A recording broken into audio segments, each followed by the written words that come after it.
TRS के रुकने कानून साज काउंसिल कौशिक रेड्डी ने मीडिया से बात करते हुए बीजेपी रुकने असेंबली ईटला राजेंद्र को चैलेंज किया और कहा कि वो हुजूराबाद की तरक्की और अवामी मसाइल पर मुबाहिस के लिए 5 अगस्त को हुजूराबाद के अम्बेडकर चौरास्ते के पास आए। टीआरएस रुकने कानून साज काउंसिल कौशिक रेड्डी ने हुजूराबाद की तरक्की के लिए हुकूमत की जानिब से जारी करदा फंड्स के जियो मीडिया के सामने पेश करते हुए बताया कि वजीर आला चंद्रशेखर राव ने हुजूराबाद की तरक्की के लिए करोड़ों रुपए मंजूर किए हैं और हुजूराबाद असेंबली हल्के के हर इलाके की तरक्की के लिए फंड जारी करने के बावजूद ईटला राजेंद्र की जानिब से टीआरएस हुकूमत और वजीर आला पर की जाने वाली तनकीदें मज़हका खैज हैं।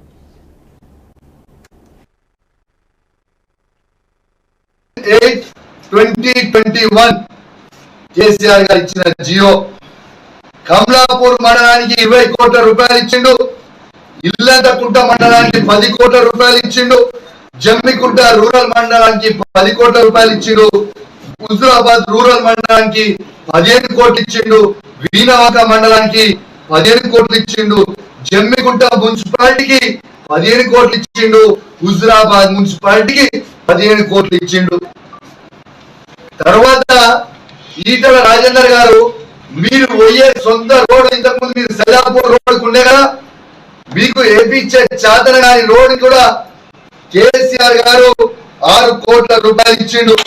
జియో నంబర్ 295 డేటెడ్ 2/9/2021 అంటే తెలిసిపోయింది। నువ్వు జియో అడిగావు, జియోనే చూపించిన, మరి యావత్ హుజూరాబాద్ ప్రజలకి ఏమి జవాబు చెప్తావు చెప్పి ఇప్పుడు ఇట్లా అని చెప్పి అడుగుతా ఉన్నా। ఇంకొక మాట ఏమన్నాడు, జమ్మికుంట హాస్పిటల్ నేను కట్టించిన, కమలాపూర్ హాస్పిటల్ నేను కట్టించిన అన్నాడు। అయ్యా జమ్మికుంట హాస్పిటల్ కి పైసలు ఇచ్చింది ఎవరు? గౌరవ ముఖ్యమంత్రి కేసీఆర్ గారు కాదా? నీ కమలాపూర్ హాస్పిటల్ కి కట్టించిన పైసలు ఇచ్చింది ఎవరు? గౌరవం కావచ్చు, ఇల్లంతకుంట మండలం కావచ్చు,